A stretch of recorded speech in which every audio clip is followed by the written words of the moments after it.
5 seconds. Start. தலைவர் அவர்களே, சட்டமன்ற உறுப்பினர்கள் எல்லோரும் தங்கள் சீரிய கருத்துக்களை மிக விளக்கமாக இங்கே எடுத்து கூறினார்கள்.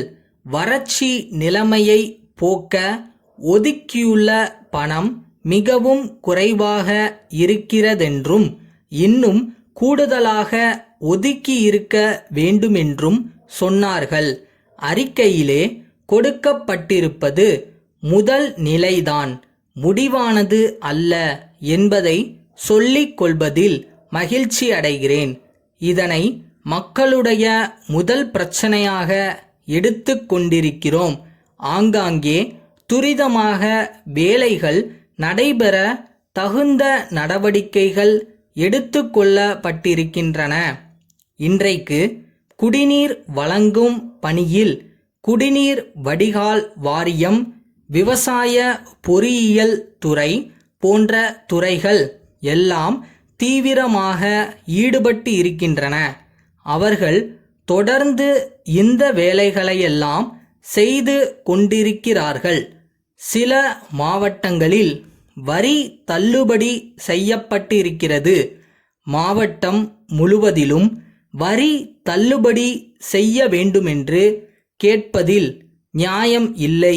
எந்த பகுதி வறட்சியால் பாதிக்கப்பட்டிருக்கிறதோ அதை வறட்சி பகுதி என்று அறிவித்து வரி தள்ளுபடி செய்வதில் அரசு தயக்கம் காட்டாது என்பதை சொல்லிக் கொள்கிறேன். ஒவ்வொரு மாவட்டத்திற்கும் உயர் அதிகாரிகளை அனுப்பி முழு விவரங்களையும் சேகரிக்க காலம் அதிகமாகும்.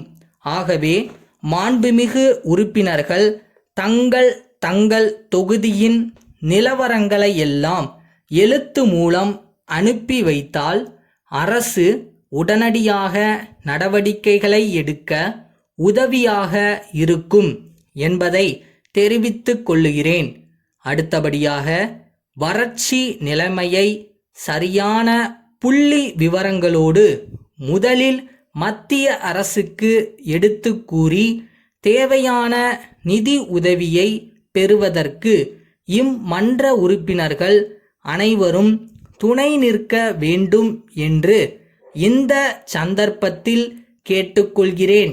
இயற்கையின் சீற்றத்தை தணிப்பதற்கு வேண்டிய எல்லா முயற்சிகளையும் அரசு எடுத்துக்கொள்ளும் என்பதை தெரிவித்துக் கொள்ளுகிறேன். இந்த நேரத்தில் இன்னொன்றையும் குறிப்பிட விரும்புகிறேன். வறட்சி, பசி, பஞ்சம், பட்டினி என்றெல்லாம் மக்களிடையே பீதியை கிளப்பும் வகையில் செய்திகளை பரப்புவதை கொள்கையாக கொள்ள வேண்டாம் என்று பத்திரிகைகளையும் கேட்டுக்கொள்ளுகிறேன். இப்படி செய்வதால் உண்மையில் வறட்சி இல்லாத பகுதிகளில் உள்ள மக்கள் கூட பீதியுணர்ச்சியுடன் உணவுப் பொருட்களை மேலும் வாங்கி சேகரிக்க முயல்கின்றனர்.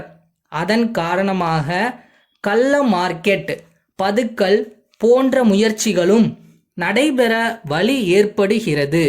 இது போன்ற தீய நடவடிக்கைகளை தடுத்து நிறுத்த ஜனங்கள் எல்லோரும் அரசுக்கு ஒத்துழைப்பு தர வேண்டும் என்று கோருகிறேன்.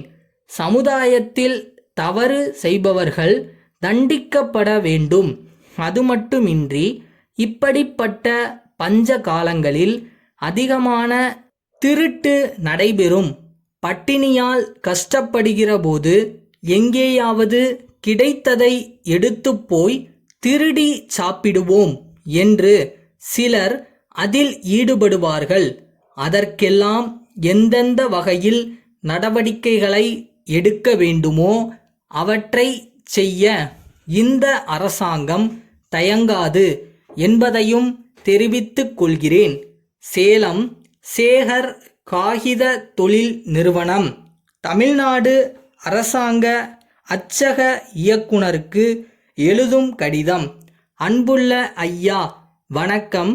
எங்கள் நிறுவனம் 2 ஆண்டுகளுக்கு முன்பு மத்திய தொழில் அமைச்சர் அவர்களால் தொடங்கி வைக்கப்பட்ட தனியார் நிறுவனமாகும்.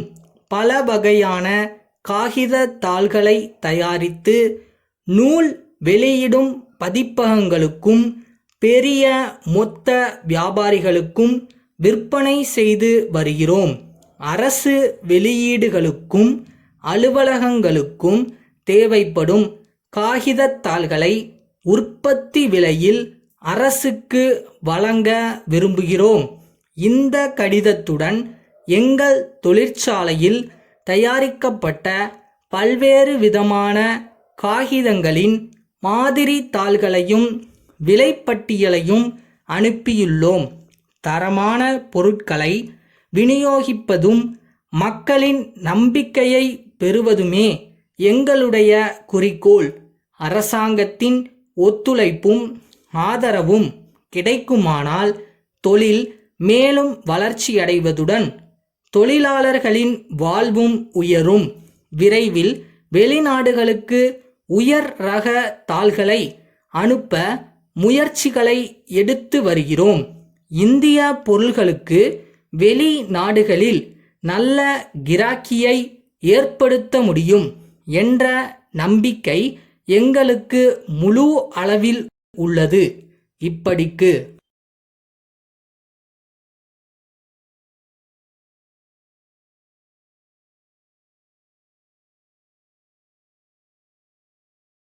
நம்மளால முடியுமான்னு நினச்சி யோசிக்காத, நம்மளால என்ன முடியுன்ற கால்குலேஷனில் யோசிக்கிறவன் எல்லாத்தையும் கேப்சர் பண்ணிட்டு போயிட்டே இருக்கான். பார்த்துக்க.